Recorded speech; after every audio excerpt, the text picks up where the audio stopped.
Good evening.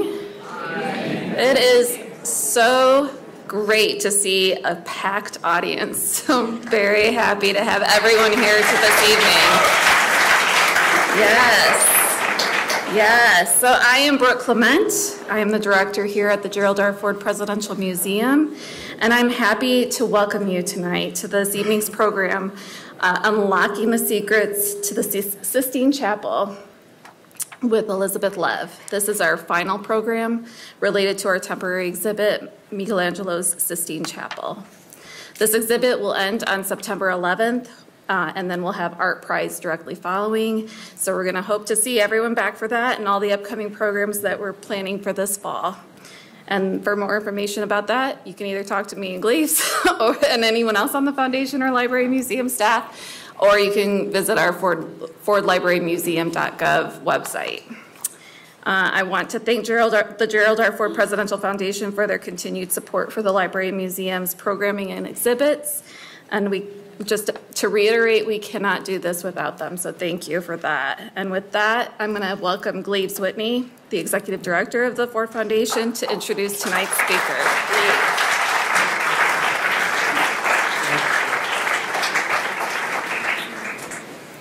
Wow, I got to say, I'm feeling the energy too. It's just great to have everybody back. So on a beautiful August evening, I can't think of a better way. The party was so high energy as well, and to see all of you. So thank you for being here. And it is my privilege to introduce the speaker. So, Brooke, thank you, and a good evening to you all. And I want to welcome everybody who, of course, is here in the audience, and also those of you who are watching from afar. So this will be a great program for you to tune into. We welcome you to this fourth and final presentation on the Sistine Chapel, arguably the most successful, am I correct, Brooke and Joel? The #1 most successful exhibit that we have had at the Ford in the past 41 years. Yeah.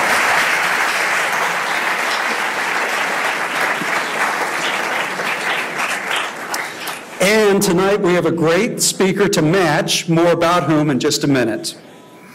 But first, I want to just say something. You know, to put together an event like this with all the moving parts and all the wonderful people, I just want to acknowledge a few people who are part of this evening's program. First of all, to you, our friends of Ford, I recognize so many of you. Your loyalty through the pandemic was just wonderful. Thanks for sticking with us. Thanks for being here tonight to show your support.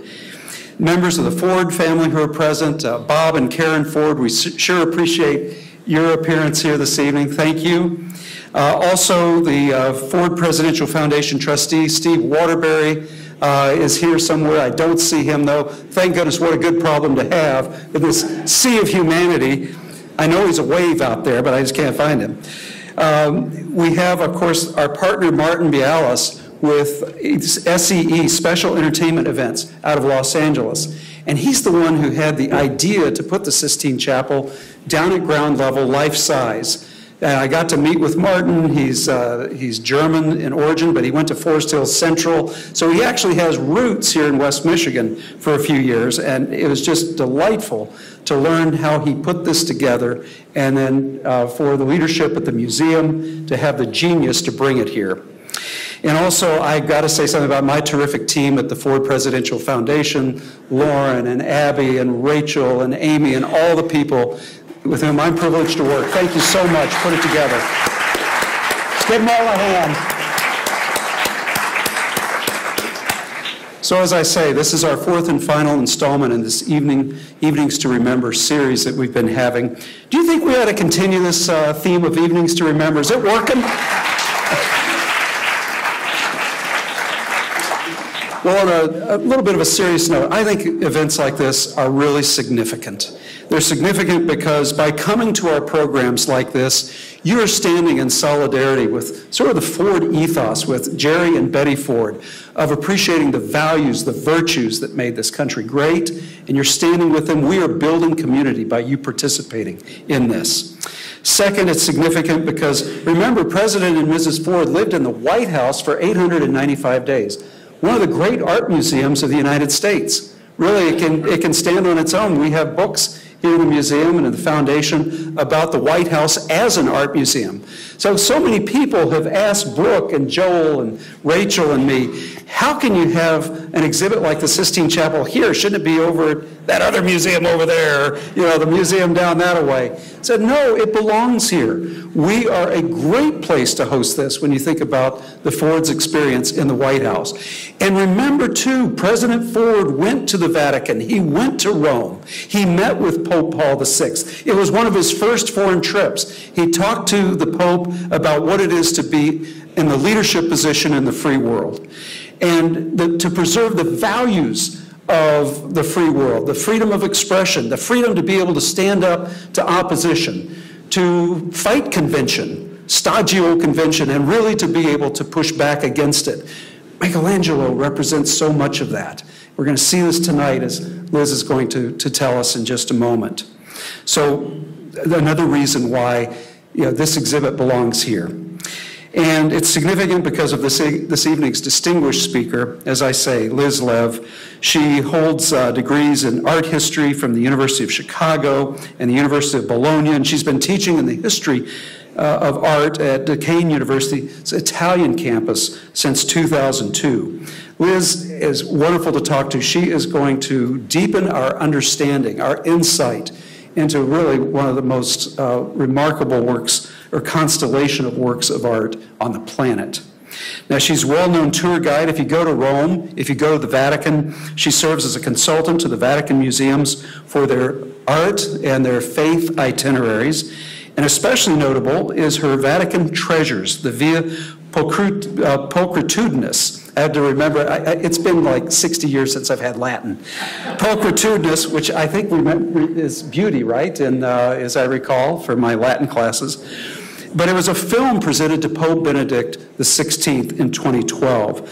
Liz also has books to her credit, including How Catholic Art Saved the Faith and St. Joseph in Art, as well as pieces in the Washington Post and First Things. And she's a Vatican analyst for NBC News and has appeared on the Today Show, Nightline, and 60 Minutes. And if you like the metrics, I mean, there are people in the audience, I'm looking at you, and you always want the numbers to kind of prove the point about the value of a speaker. Let me put it this way. Anybody in here see her TED Talk? How many of you saw it? That was your homework, by the way, to get in here. So anyway, in her TED Talk, been visited, been viewed 1.8 million times and counting. So, are you ready to learn about the secrets of the Vatican? Now, that was a weak response. Are you ready to learn from Liz? Let's come on up here.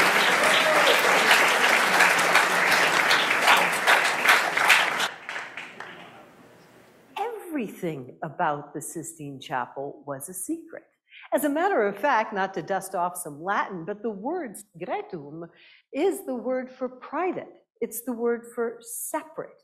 And that's exactly what the Sistine Chapel was. The Sistine Chapel was a private, separate place that was set apart for just a few fortunate people who would be able to pray in that space. As a matter of fact, as you see this little diagram of Vatican City State, you'll notice that the Sistine Chapel, it's nestled between two different buildings.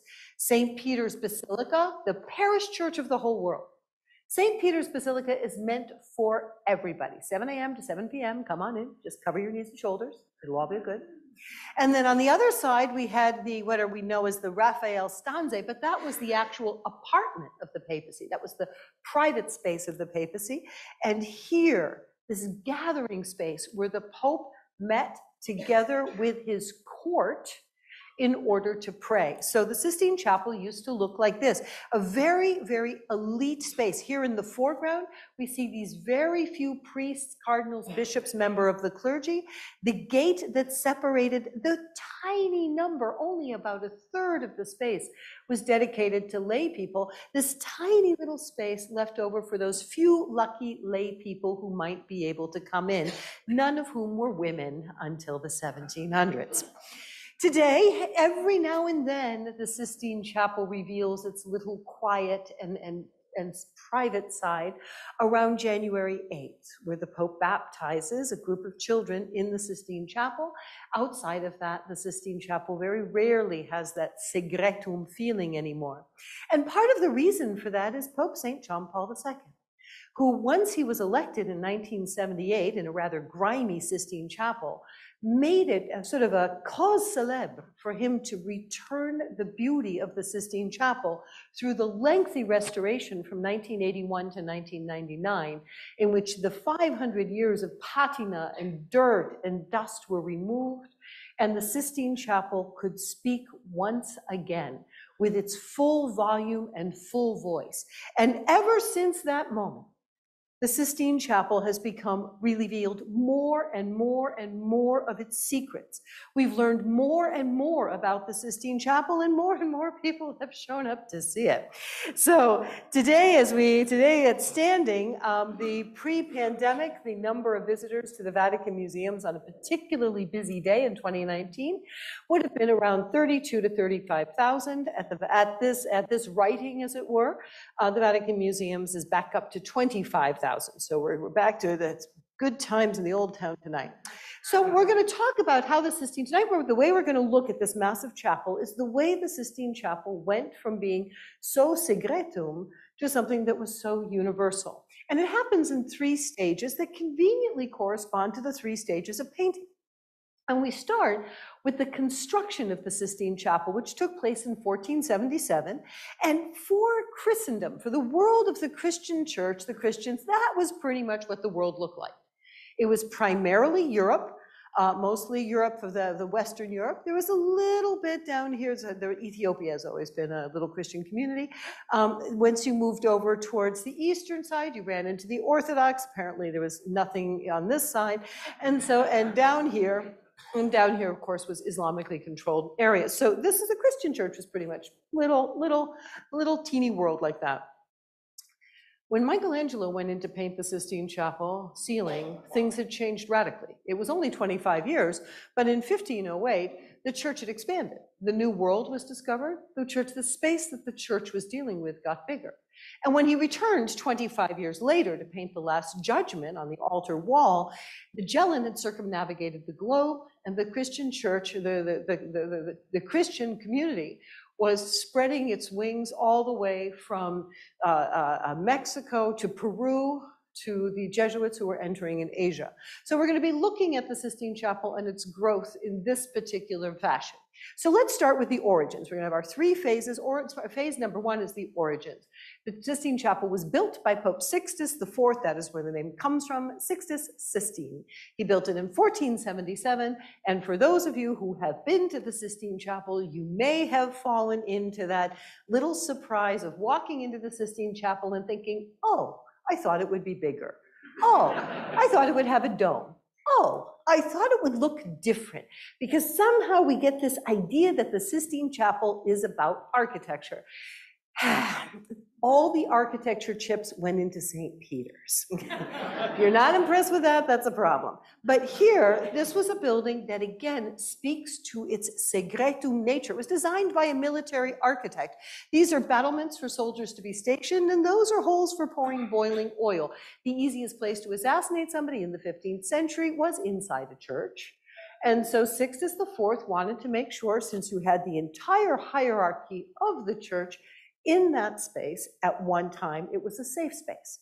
It had one entrance and one exit, and for that reason, it lent itself perfectly for electing the next pope. That most private active activities where the cardinals go in and they vote for the next pope would take place in this set apart building. And it, therefore, the decoration of the building would need to inspire them. And one of the things that I think people argue a lot about what the Sistine Chapel's inspiration was, and they talk about the Temple of Solomon in Jerusalem, and they talk about the great chapel of Avignon, and I have always thought that the inspiration was a little closer to home. You see, Pope Sixtus IV della Rovere was the head of the Franciscan order. So where did he spend most of his time? In the upper basilica of St. Francis of Assisi, where St. Francis is buried right below there.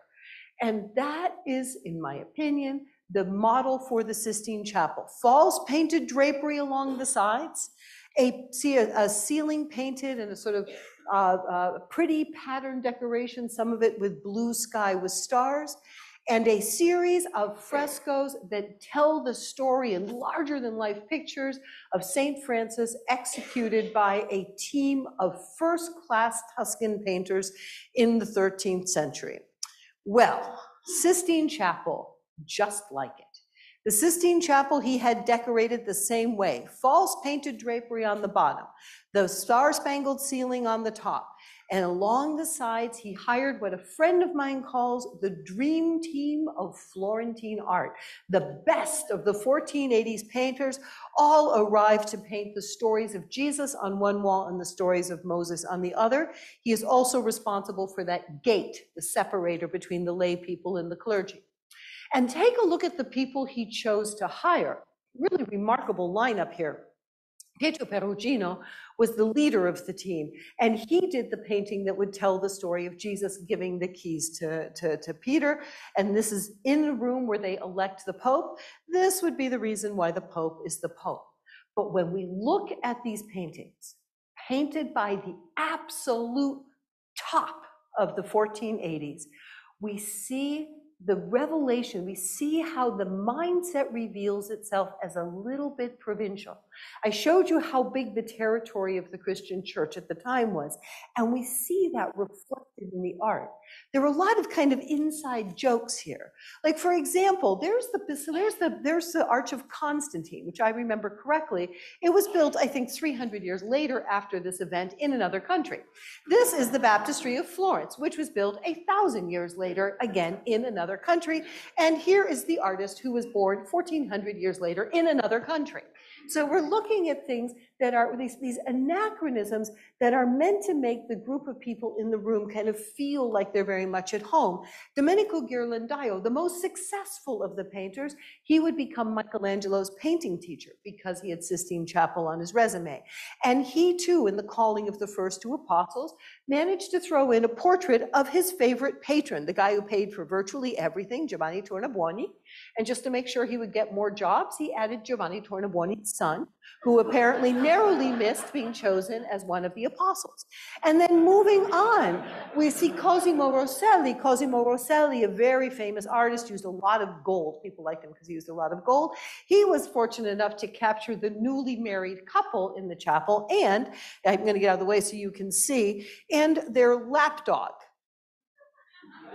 As a matter of fact, that lapdog is a remarkable reoccurring feature in the side panels of the Sistine Chapel. That dog shows up about 5 times if you're playing Where's Waldo. So apparently everyone wanted their dog, this dog painted. But what might, and of course we have Sandro Botticelli, who of course was the superstar in the room, right? Everybody, that name is so familiar to us. He was already a huge name in 1482 when he showed up, and he was chosen by the Pope to do a very special painting that would have the most personal meaning of all. This building here, in the background, the temple in the background of the Temptation of Christ, is actually an exact replica of the brand new hospital that Sixtus IV had built. And then over here is his favorite nephew, Giuliano della Rovere, who is represented kind of standing right at the center and the heart of things. He's clearly the heir apparent. Vote for this guy in the next conclave, basically. And so these paintings, which are very beautiful, this is in no way to diminish the beauty of these paintings, but it does reflect a mindset of a church that's not particularly large thinking. It's kind of an insider baseball type of painting.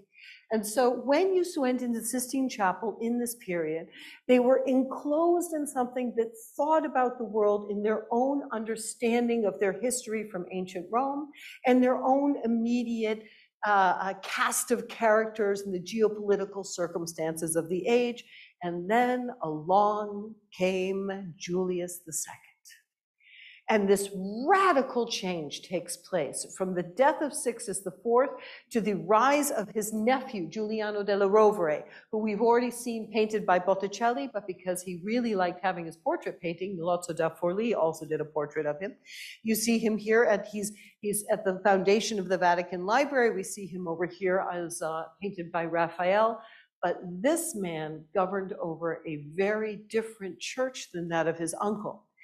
One thing the two men had in common, and a really beautiful thing that ties the uncle and nephew together, is that Sixtus IV, unbeknownst to most people don't know this, the first museum to be opened in the Western world after the fall of ancient Rome was opened by a pope. It was opened by Pope Sixtus IV. Immediately after his election, he took 5 bronze statues that were over at St. John Lateran. He deposited them in the Capitoline museums, and he opened them up to the public so that the public could begin to learn about their past and to see the beauty that had once been ancient Rome and to perhaps strive to reattain that beauty. So the first museum in the Western world since the fall of the Roman Empire, built by a pope. His nephew, in 1506, when he was elected pope, had used his time as cardinal nephew to collect ancient sculptures. They were digging in Rome. Sixtus IV was a builder. There was a lot of excavating going on. And Julius the cardinal bought and bought and bought statues. When he was elected pope, he made the astonishing decision to donate his personal collection, not to a member of his family to create a dynastic collection like the Uffizi or like the Farnese family. He decided to donate his collection to the Vatican. And it was he, in 1506, who opened the Vatican museums by donating his extraordinarily beautiful classical statue of Apollo.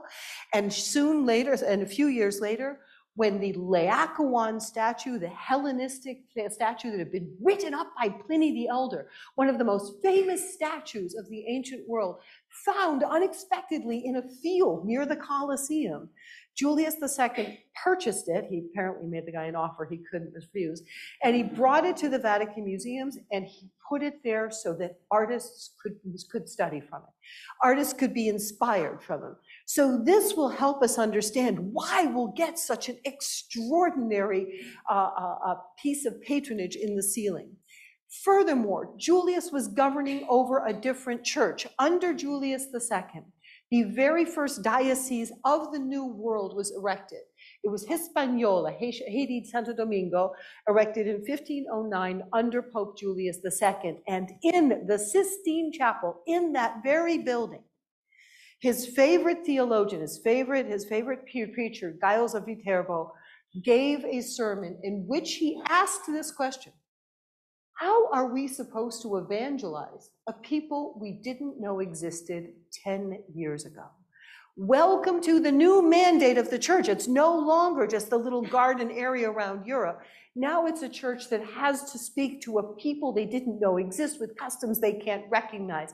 And one of the great ways of doing this, it's art. And so Michelangelo takes this Michelangelo Buonarroti, seen here in a wonderful drawing done by Daniele da Volterra when he was 40 years old, perhaps the most accurate drawing of what Michelangelo actually looked like. I'm really sorry to tell you he doesn't look like Charlton Heston. I was just rewatching that movie, and boy, does he look good. Michelangelo, by 1506, he had already carved the Pietà. He had done this when he was 25. He had carved the David, completing it when he was 30. He was the most famous sculptor alive. And he was in Rome, not because of painting a ceiling. He never would have come to paint a ceiling. He was a professional sculptor. He'd made his name as a sculptor. He came to Rome in order to build a tomb that would go down in legend and song only, because it would never be really constructed. There's a sort of sad thing in San Pietro in Vincoli, but that was not his plan. The tomb was supposed to be 40 foot by 20 foot. It was supposed to have 40 statues, freestanding. It was supposed to be a replica of one of the 7 wonders of the ancient world, the mausoleum of Halicarnassus. Michelangelo, 35 years old, was offered the possibility to make the 8th wonder of the world. He dropped all of his contracts. He came to Rome, and this is what he was working on, when Julius suddenly rerouted him and said, no, I think we're not going to do the tomb right now. Maybe you could paint the 12 apostles in the Sistine Chapel ceiling. 12 apostles. You guys have been to show. Are there any apostles out there? No. So something changed. And Michelangelo will change the commission. This extraordinary artist will persuade Julius II not to go with the typical images of the single figures of the apostles floating against a blue background. But if we're trying to create an art that's going to galvanize us to a new openness. What should we go with? Ask Marvel, the origin story. When in doubt, tell an origin story. And so Michelangelo pulled out he persuaded Julius II to allow him to tell the greatest origin story of all, that of Genesis.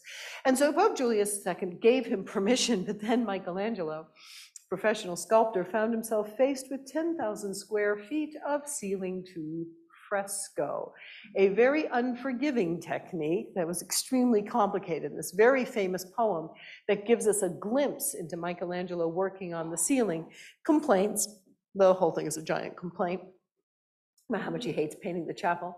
We know from it that he stood with his head thrown back and his hand reaching upwards, and this is how he spent the 3.5 years from 1508 to 1512 painting the ceiling. At the very end, he laments that his fear that his painting is no good. My painting is dead. Defend it for me, Giovanni. Protect my honor. I am not in the right place. I am not a painter. I think he knew it, though. I think he knew that was why he was the only man in the world, mind you, that could have possibly produced Sistine Chapel. Look at it.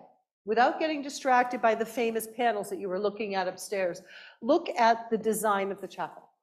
What does this look like? Marble, marble, marble, marble. He is painting, it's all made out of paint, but he is creating with his paintbrush a marble framework, sure as if he were sculpting it. He designs the space.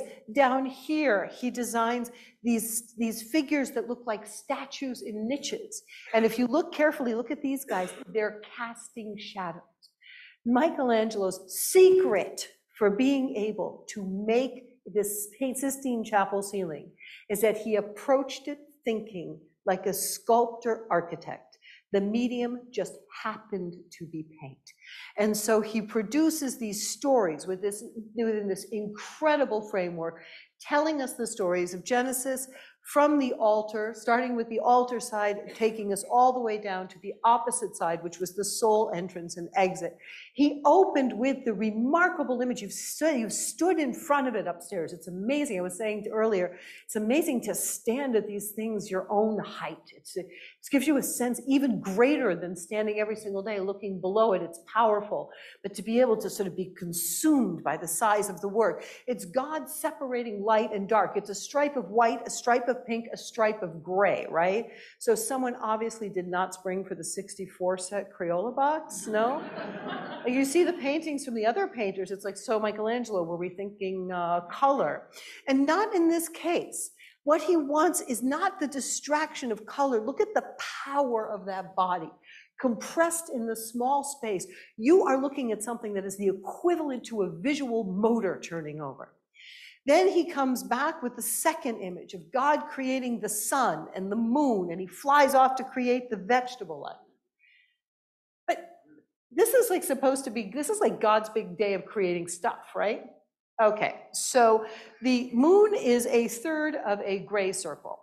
The sun is a half of a yellow circle, and the vegetable life, which would be all the created life on the planet, 4 ferns. I can tell you, Michelangelo's really not about stuff. He's not a stuff guy.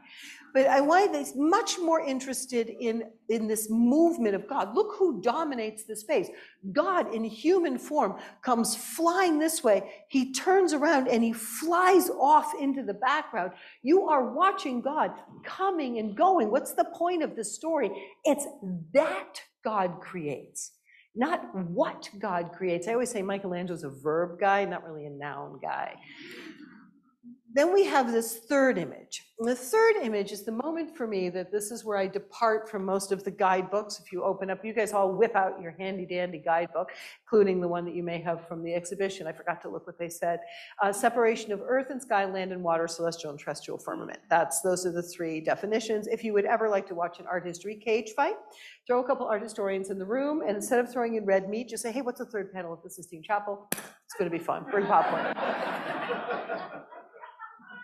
I would tell you I'm going to give you a 4th definition, because 3 definitions mean we don't know, so I'm just going to give you a 4th. And my 4th idea of what's going on is that God has paused. Those first two images, you can see this yourself. You've got this show to actually go look at it. Look at God. He's moving so fast in those first two images. You can almost feel the wind passing by you. And then suddenly he stops. This image, he stops. If you're standing in the chapel, he's right above you and he's looking down. For the first time, he's actually gazing down upon the room. And I would put to you that this is a bit of a dramatic pause. It's like poetry, it's like music. Michelangelo was a poet. It's like a deep breath, a dramatic pause before your great punchline.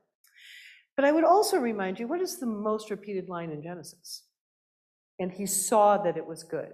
So I put to you that what you're looking at is Michelangelo's beautiful, dramatic, poetic pause as God stops for a moment, looks out upon the chapel and sees that it was good.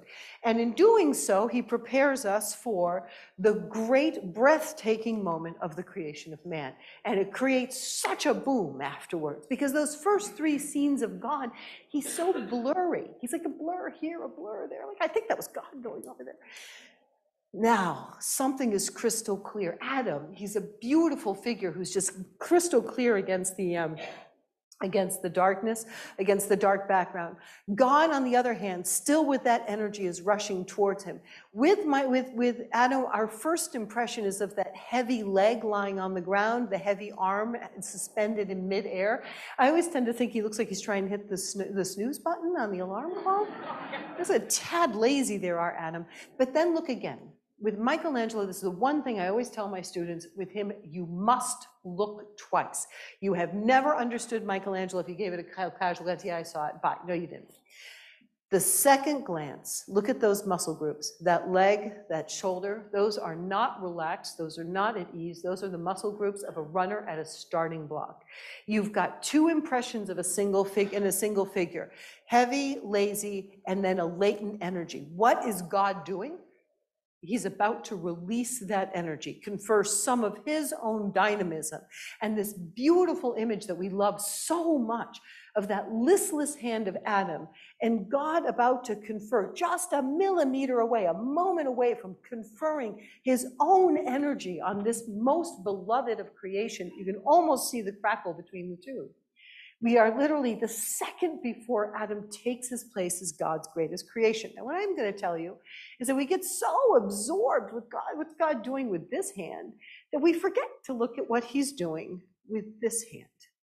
And the other arm of God opens up one of the greatest and most fascinating secrets of the Sistine Chapel, which is that this is a painting where everywhere Adam is, there is always Eve. God's other arm has this female figure curled into his elbow. There she is, Eve. As a matter of fact, Eve and God, look at their relationship. They're like accomplices. He's got his arm around her. She's got her arm around him. She's looking at Adam like, do I have to?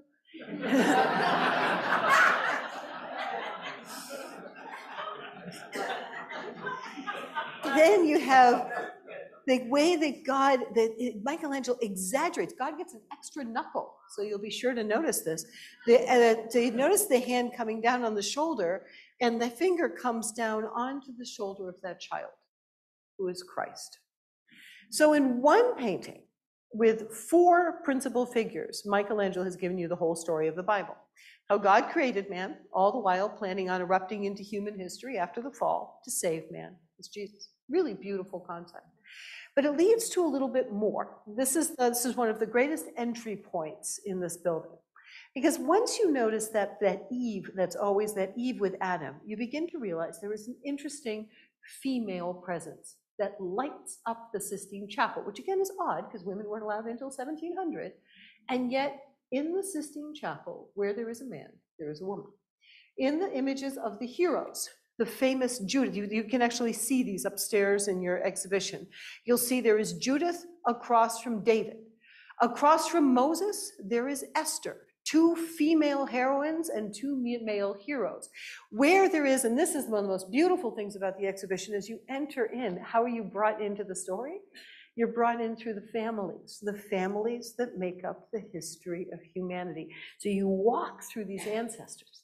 The only thing is, if anybody's familiar with the Bible, in the Gospel of Matthew, the genealogy, it mentions 42 generations, and I believe it's 5 women, right? Like 5 women get named in the genealogy, the begats, as some of you will call them. And in Michelangelo, those women may not have names, they all have faces. Go back upstairs and look. For every father painted, every father mentioned, there is a woman, there is a mother who is painted by his side. This is my favorite because she's rocking baby with one foot, nursing, holding baby with the other foot, and he's doing nothing. So it's a frequent occurrence in that genealogy of the Sistine Chapel ceiling. Anyway, the fact is, this is a very beautiful thing that culminates in the dead center of the Sistine Chapel ceiling. When you look at that series of panels, there are 9. There is a distinct center, and the center panel of the Sistine Chapel is indeed the creation of woman, not the creation of man. And so that's followed by Adam and Eve in the Garden of Eden. In Garden of Eden, where there's no stuff, it's not really the story about a tropical island paradise. It's a sculptor giving you the contrast of the extraordinary beauty of the bodies of Adam and Eve in the Garden of Eden, contrasted with their bodies post-fall, where they hunch over, the light drains from their bodies, gravity dogs at their every step, and the body becomes a burden to man. As a kind of inside joke in the Sistine Chapel, Michelangelo put the fall of man directly on top of the gate, which kicks out the lay people. So where lay people could go no further in the church is where you get kicked out of earthly paradise, which is, I'm afraid, just rubbing it in. The final 3 stories will be the stories of Noah. Noah will tell the stories of Noah, will include the story of the flood. That's a particularly beautiful rendering you have upstairs where you can see really remarkable details. Followed by the sacrifice of Noah, where Noah gets out of the ark and makes a sacrifice to God, followed by that particularly strange one. I don't know how many of you have paused in front of that final image of the Sistine Chapel ceiling where Noah becomes a farmer, grows grapes, gets drunk, passes out naked in his barn. Not really the way I would have ended the God created light, ends up with some guy blind drunk in a barn. Sounds like my student's semester abroad. And even more moving is when you see the contrast. All the potential in the body of Adam, which gets dissipated in the drunkenness of Noah. It seems almost like Michelangelo's making fun of you. And in the painting, this is the one that is the furthest. So here's the altar. This is the entrance and exit door. So one more step back, you're out of the picture, literally. And this is empirically, it's the darkest scene on the ceiling. This is the moment that Michelangelo finally found a Crayola box, adding that beautiful image of Zechariah, which again you have upstairs. Emerald green, topaz yellow, he grabs your eye. And he's the prophet announcing, I see a light come from the east. He's drawing you back to the altar. These female figures, these male and female figures, the prophets and the sibyls, they lead you figure by figure, piece by piece, like a drumbeat building up to the crescendo. They're bringing you along the sides until you get to Jonah. You saw the Jonah. Jonah's amazing. He's the most complicated piece of painting in the entire Sistine Chapel. You can see for yourselves when you stand up in that exhibition, Jonah's the biggest thing in that ceiling. And he's on a piece of plaster. This is what you don't see. He's on a piece of plaster that's tilting toward you, and yet the figure looks like he's tilting backwards. Basically, 5 people in the world could do that kind of foreshortening in 1512. He's got a sea bass because, well, Michelangelo didn't get out much.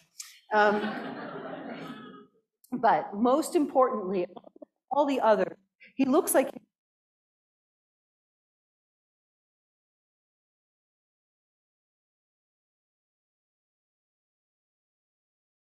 what makes this interesting is that there is a little secret you need to know. It was not a secret in 1512, but you do need to understand a little piece of code. Whenever you see Jonah in early Christian art, Renaissance Christian art, medieval Christian art, Baroque Christian art, anything up to the Enlightenment, whenever you see Jonah, he means one thing and one thing only. He's the death and resurrection of Christ. Not because I say so, but because Jesus said so on a couple of occasions. And this from the Gospel of Matthew, when people ask, how do we know we're saved? Jesus says, look for the sign of the prophet Jonah. As Jonah spent 3 days in the belly of the whale, so will I spend 3 days in the heart of the earth. The Sistine Chapel was meant to take you from the beginning of human existence to its salvation. Beautiful, beautiful sense of completion. But we're not done yet. And we're not done yet because there's phase 3, 1534 to 1541. This is the altar wall, and Pope Paul III, who is going to make a Michelangelo, who has left Rome in the rear view mirror. He's up in Florence, he's up in Carrara, he's doing other things. He's trying to put the whole thing, got a few issues left over from dealing with these people in Rome.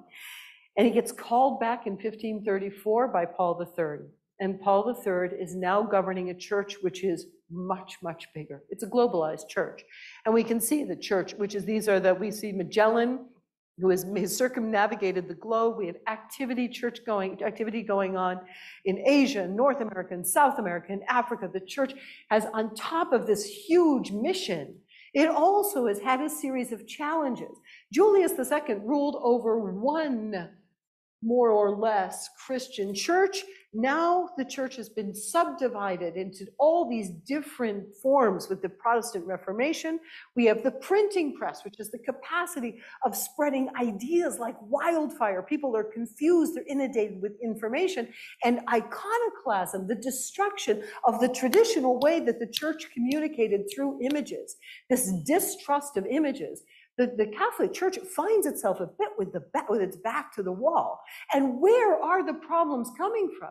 Half the problems are coming from those privileged people who are sitting around in the Sistine Chapel voting for the next voting for the next pope, wearing their fabulous little outfits. The reform has to start somewhere. And the place where it really needs to start is among the bishops and the cardinals. And so Paul III brought in the one man he believed had the visual force to be able to give a talking to, if you will, to these people, and to show an image that would unite humanity again, but not with a sense of where we come from, now with a sense of where we are all universally going. And so he produced the Last Judgment. 1534 to 1541, he was 59 years old when he began. It was a lot slower work, also because he broke his leg in the midst of working on it. And it involved the destruction of all the paintings on the altar wall. He had to destroy his own work, which was up here, the paintings by Perugino, which were here. Instead of putting it on the entrance and exit door, which is what everybody else did, a reminder to lay people as they walked out of Mass, just in case the world ends before next week, try to be good. This was going to be the focal point of 3-hour-long masses in the Sistine Chapel and the backdrop of when the cardinals put their vote in for the future pope. It's even shaped like the tablets of the 10 Commandments. In my mind, this will always be the ultimate painting of accountability. So we start a painting in a very unusual way. Michelangelo's Last Judgment starts here.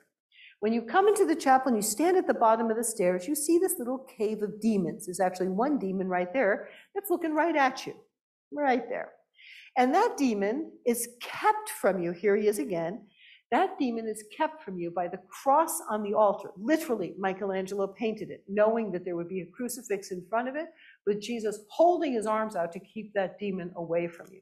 Then, above it, he has angels blowing their horns, calling the dead back to life, and they form something like a halo above the cross.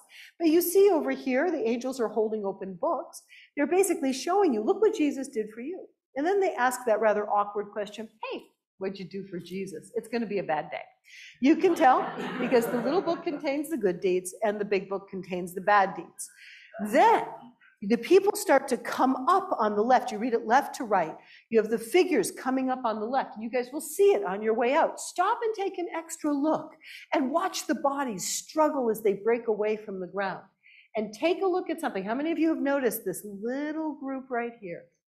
Right next to the angels. How many times you walk by? How many of you have noticed this interesting little pairing here where there is an African man and a Caucasian man who are being brought to heaven by the same rosary beads. They're being carried up to heaven together. We're 400 years before the American Civil Rights Movement.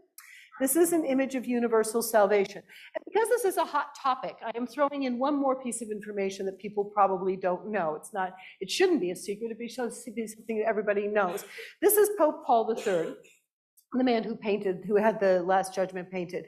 This is his bull called the Subliminus Deus, and it's painted, it's written while Michelangelo is painting the chapel.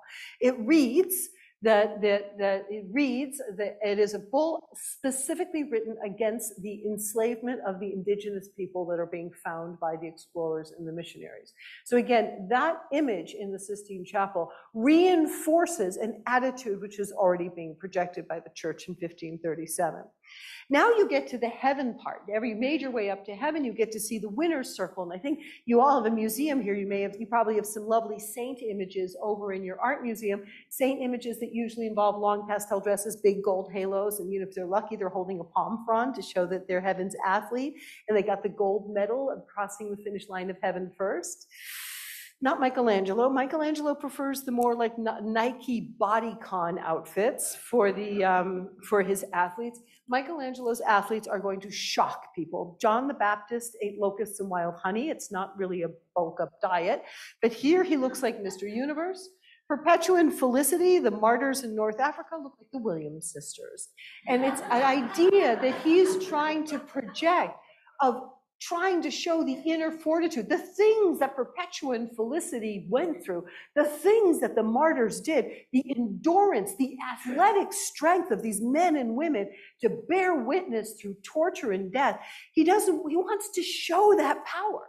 And he does it pretty much the same way Marvel does, by giving everyone a personal trainer and having them all look fabulous. So his idea of heaven is a winner's circle, which is not something everyone is going to understand. And the most beautiful figure in the winner's circle, of course, is Christ himself. Never seen this way before. I'd like to call him Terminator Jesus. He's the roughest, buffest Jesus in the history of art. And he's a very frightening figure because of the fact that he seems so aloof. This is an image of Jesus who seems so powerful, but at the same time doesn't appear to want to talk to you. And that is why she is so important. Again, one more time, we see the image of a woman who becomes the critical link. You want to talk to him? Talk to her. She'll get you in. She's, as a matter of fact, look back at the painting and you'll see that actually there are very few condemned on this side, whereas all these people over here are going to heaven. Basically just a little teeny tiny group of people who are damned. And my favorite fun fact, apparently there are no women in Michelangelo's hell. And I'm going to actually take, probably an oversight, but I'll take it. I'm going to just take 2 seconds out just to prove to you what I'm telling you. This is what most Last Judgments look like. Jesus is solo. It's a very, very striking decision he makes to put Mary in. Here is his thought process. These are 2 preparatory drawings. The first one shows Mary, who is in her usual place, a little separate from the others. She's gotten up and she's pleading with Jesus. Then the second version, she's actually getting up and approaching Jesus with her arms open. You see he's already in his position. And all these people are following her. So the next step in his thinking is, why be coy? Let's just put her right by his side. He is judgment, she is mercy, and they are this beautiful image of complementarity, which just completes his thinking from the ceiling. Now, this is lovely, and we're all very excited about it, but not everybody liked it. And there were many people who took a look at that painting and said, don't you think there's a little too much nudity here for prime time? And it started out as a little secret private argument. It should have been an argument between 2 cardinals that didn't really like each other anyway. One liked the painting, one didn't. That should have been an in-house argument. The printing press made sure we could all weigh in, not unlike Twitter and other forms of social media. The next thing you know, there it was. Here's the picture, what's your hot take? And people grew outraged. The fans of fires were fueled, including by someone who worked in the Vatican. This man here, kind of seeing trouble for Michelangelo, thought, ooh, I'll start calling him a pornographer. I'll call the painting a stew of nudes. Unfortunately, Michelangelo found out who he was and added him to the painting as Midas, the judge of hell. And that seemed to be the end of it, but it wasn't. The painting actually had to be covered 20 years later because the outcry over the nudity and the misunderstandings about the painting were so serious. However, Michelangelo, for his part, was completely uninterested in fighting this fight anymore. We have the famous image of Michelangelo now in his 60s, adding himself into the painting with the figure of Bartholomew holding his own skin, and apparently the caricature of Michelangelo would be in the face of that skin. However, what we're really meant to do is not focus on the nudity, but on the beauty of how this painting went from being this little elite group to a painting that was meant to include everybody, a painting that's supposed to be an image, a promise, a goal, a dream for all of us. And so now these days, we understand Michelangelo a little bit better. We understand that Michelangelo's motivation in creating these bodies really is this beautiful line of the sonnet he wrote while he was painting the Sistine Chapel. Nor hath God deigned to show himself more than in human form sublime, which since they image him, they alone I adore. So Michelangelo's Sistine Chapel, which yes, went from being a secret place to a public place to perhaps an overrun place, is really an invitation for us to stand in that theater as people have done for 500 years now, and to really learn to find ourselves and find our love and appreciation for ourselves and others in that magnificent space. Thank you very, very much. So, I get overexcited when I talk. I don't know how I did a TED Talk. I know how I did a TED Talk. I had my talk written and then someone pulled out the last minute and they called me up and they said, you get 2 extra minutes.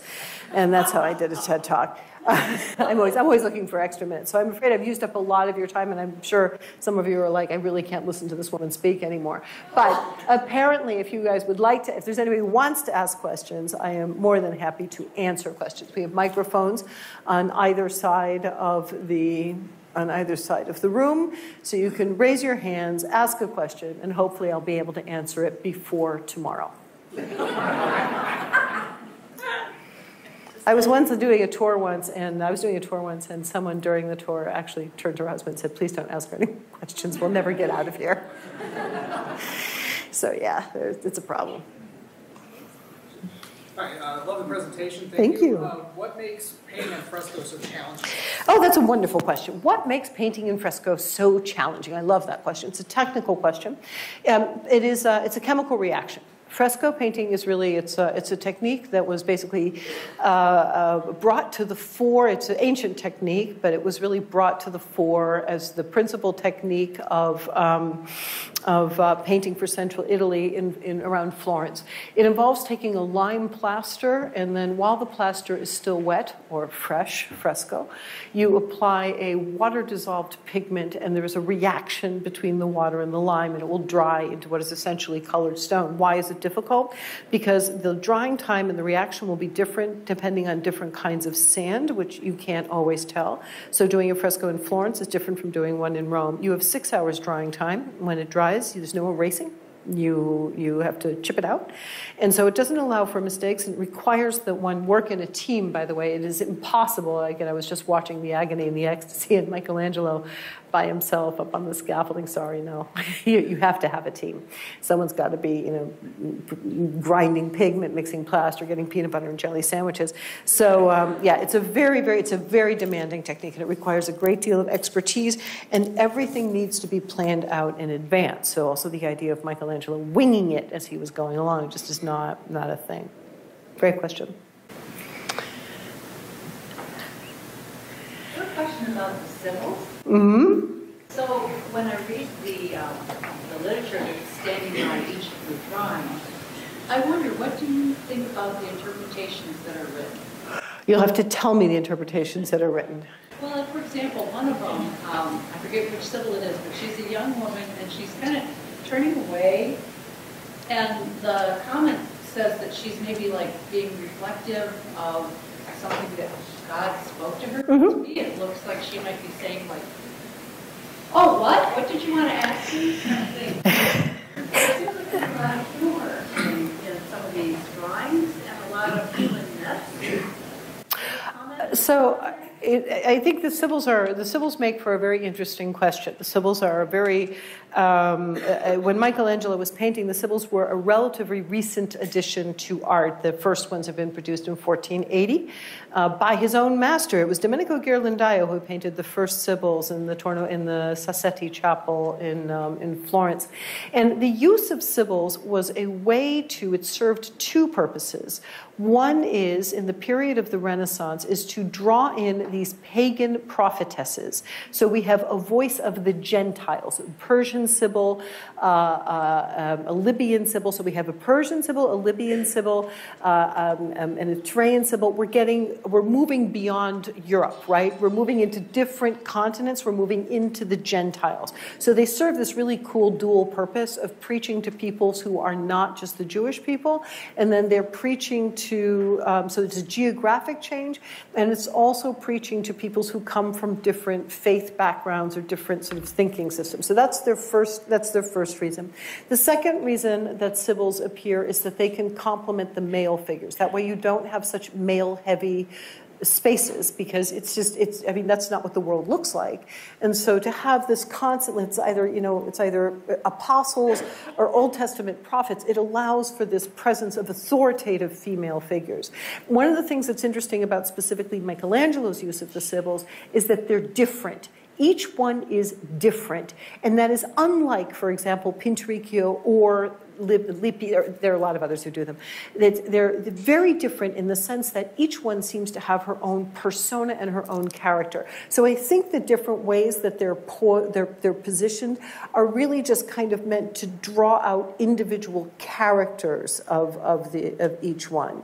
And then in particular, I think the one that really lends itself to the greatest amount of interpretation is the Libyan, who is closing the book of the prophecy. So basically, as she's the one step away from Jonah, she's drawing the era of prophecy to a close, and she's about to open up the new era of post-redemption. There's actually a ton more. I'm sort of pulling on the leash in the back of my head, like stop. But they are fascinating. They are fascinating figures that again show a kind of the sense of universality of the Sistine Chapel.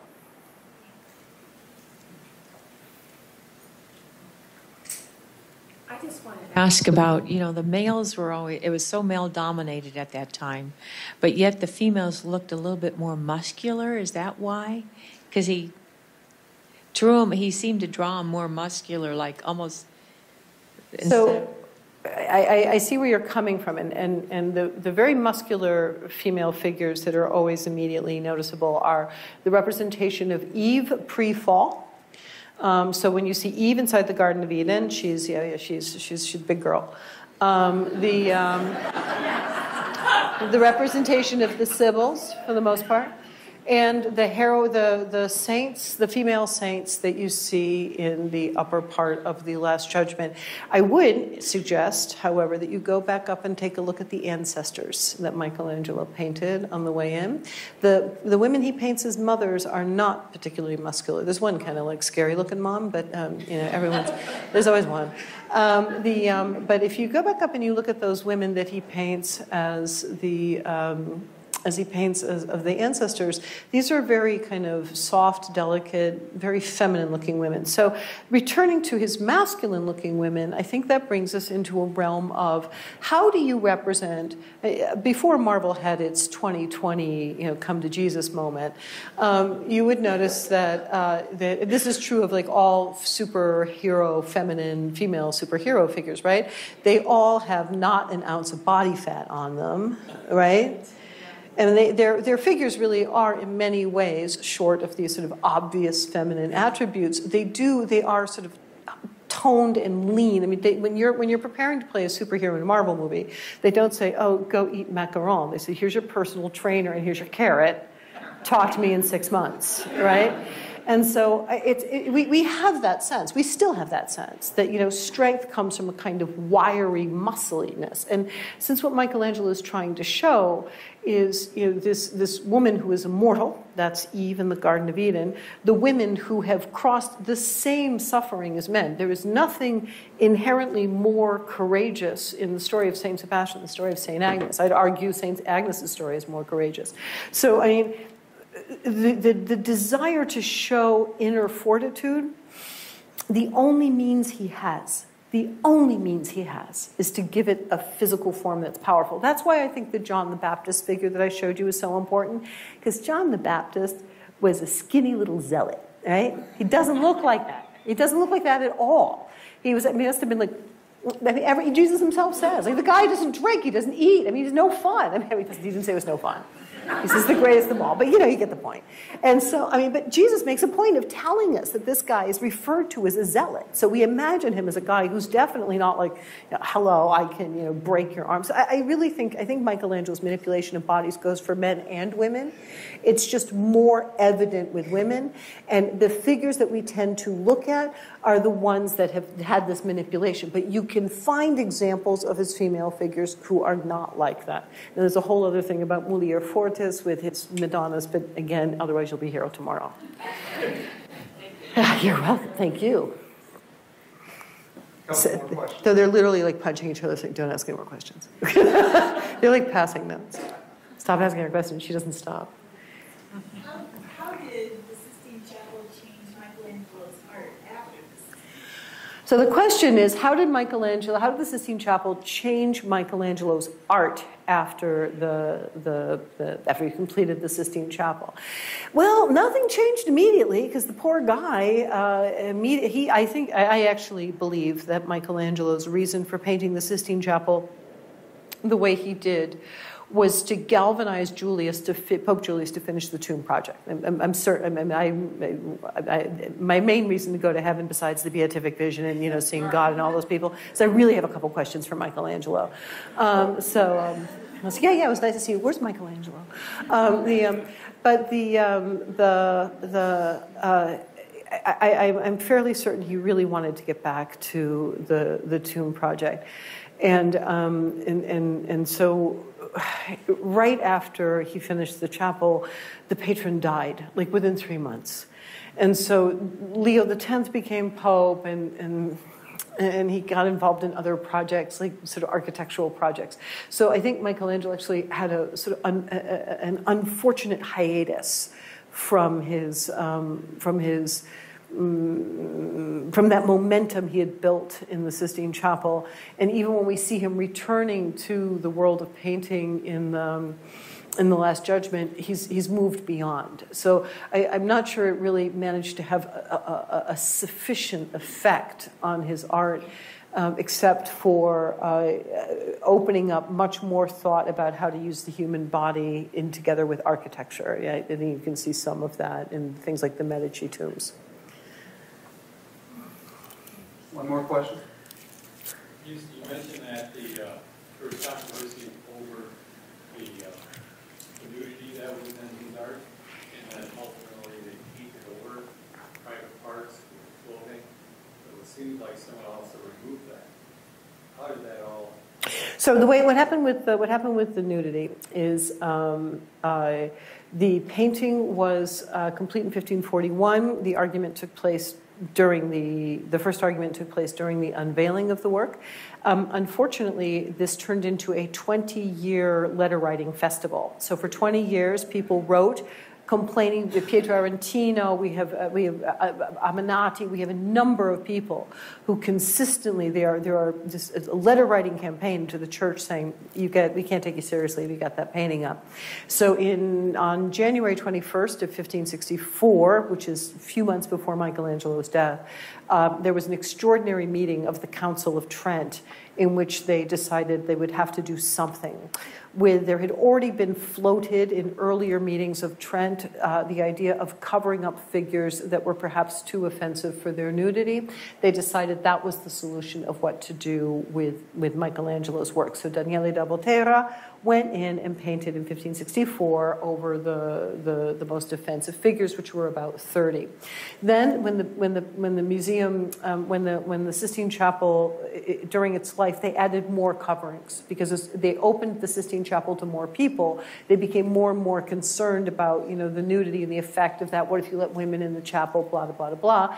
And so eventually they had added many more draperies. During the restoration sponsored by John Paul II, John Paul II was confronted with the question of what should we do with the draperies. And he had all of the ones removed except for the original 30.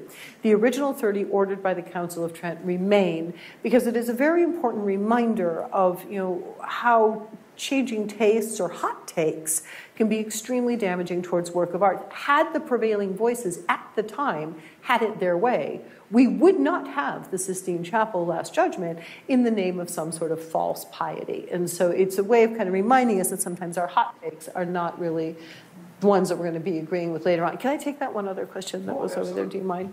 Did you have a question? I feel like I blew you off right in the middle of your question. Did you? Oh, wait. Yeah. I thought I saw there was one more. Well, they're being so noble. Okay, we'll have both of them, yes. My question was just kind of a follow-up with, do you think that there's anything to the rivalry between Michelangelo and Leonardo? Michelangelo wanted to one-up Leonardo with painting on such a grand scale because Leonardo was born a painter, Michelangelo was a sculptor, and this kind of idea that they had a rivalry. So the question is about the rivalry between Leonardo and Michelangelo, and did indeed Michelangelo decide he wanted to do this giant surface as a way of showing up Leonardo? The fundamental problem with any answer to that question is that the only source we have for the Sistine Chapel ceiling is Michelangelo, who does, he was using the word, he was branding long before it was a thing, okay? And so he's very attentive to how that story gets handed down to us, and he sort of whitewashes a lot of it. What I do think happened was that there had clearly been an attempt to make Michelangelo and Leonardo compete in the Palazzo Vecchio in Florence, in the famous Sala del Cinquecento, where both Michelangelo and Leonardo were going to do a fresco on either wall. Like, it was a real, live, honest-to-God paint-off. It was going to be so cool. And so the two of them were supposed to paint. It didn't happen for a number of reasons, and it's reinstated when Raphael starts painting in the Stanza della Segnatura and Michelangelo's in the Sistine Chapel. But I think Michelangelo did not want that job. I think he really did not want it. But I do think he was in a position also because he had reneged on many contracts to come to Rome for that tomb. I think he was in a position where he could not go back to Florence without a masterpiece. He couldn't come back and say, yeah, I did these 12 apostles for the Pope. No. So I think he is the driver behind the change in the commission, but I think it was more of a question of making sure he continued that upward momentum rather than the concern of Leonardo nipping at his heels. We are sitting in the Gerald R. Ford Museum. Did a lot of the politics of the church have to do with a lot of his paintings and what he did? Because I know this for a fact that my mother was taught about,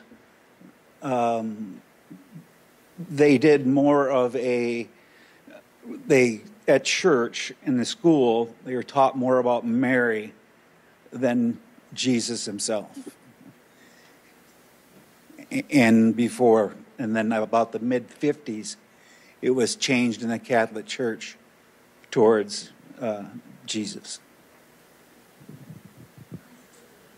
I think I can pull a question out of that.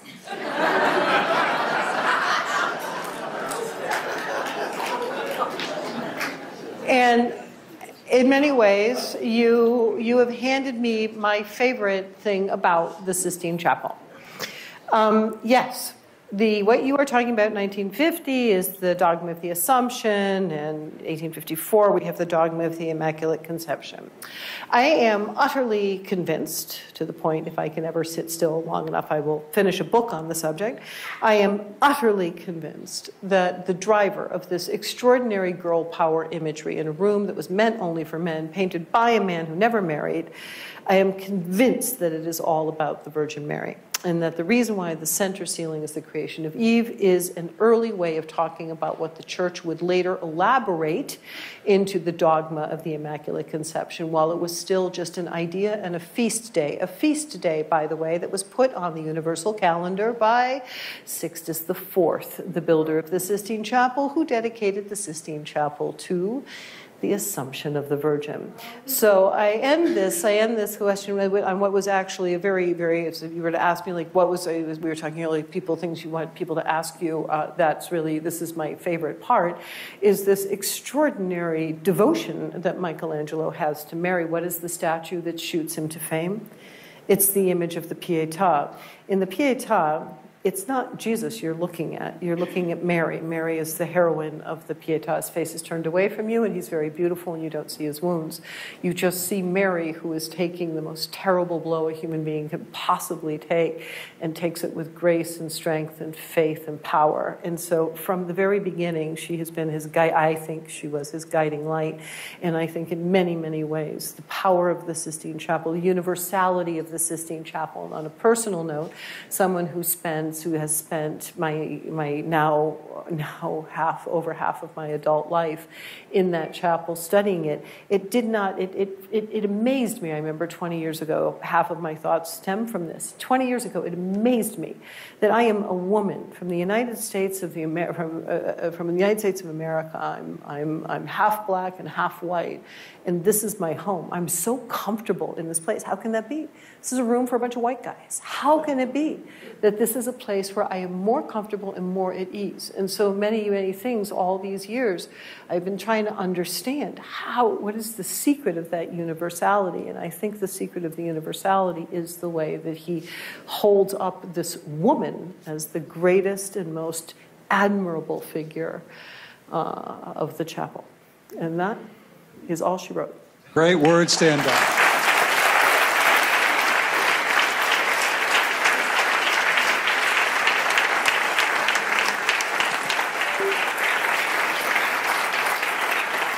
Well, there are some speeches, there are some presentations, all you can respond is with a just wow. And I think tonight was one of them. Thank you so much, Linda.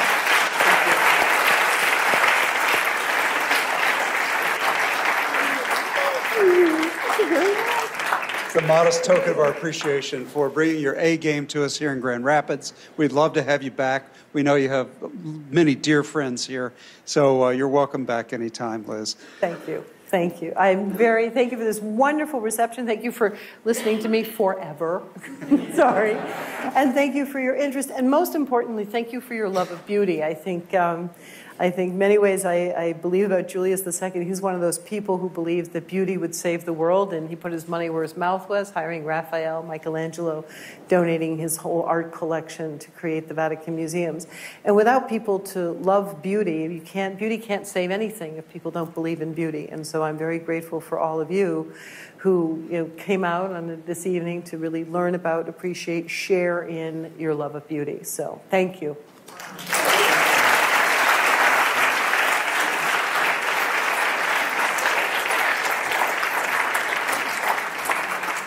Well, if you found this evening challenging, more than challenging, if it stretched your mind, if it opened doors, windows for you in your mind, consider telling your friends to become a friend of Ford. Right? We are building a community here that is supposed to stretch us and build us around this idea of the values and the virtues that were spoken of this evening. It's a great illustration of that. So we hope that you'll go on our website and become a friend of Ford, or get your friends to. And also, I just want to say the museum, is really flourishing again. Joel reminds me that the museum is going to be open all for free during Art Prize, so come back. What day does that start? September 15th? September 15th through October 2nd. The museum is free, so come and avail yourselves of all the great things here. We look forward to seeing you there.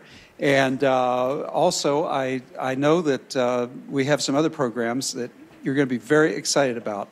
We have some great virtual programs, too.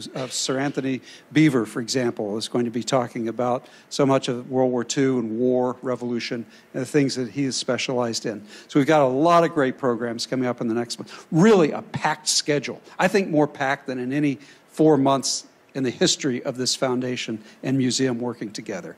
Now, you have listened so well, and I'm sure your minds, I always cite the study, the French study that shows how many calories you burn listening to a great presentation.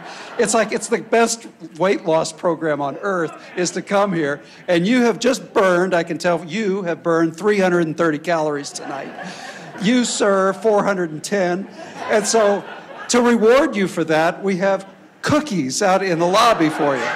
So we want you to go out and enjoy the cookies and enjoy the museum being open another half hour to enjoy the great art upstairs. Thanks so much.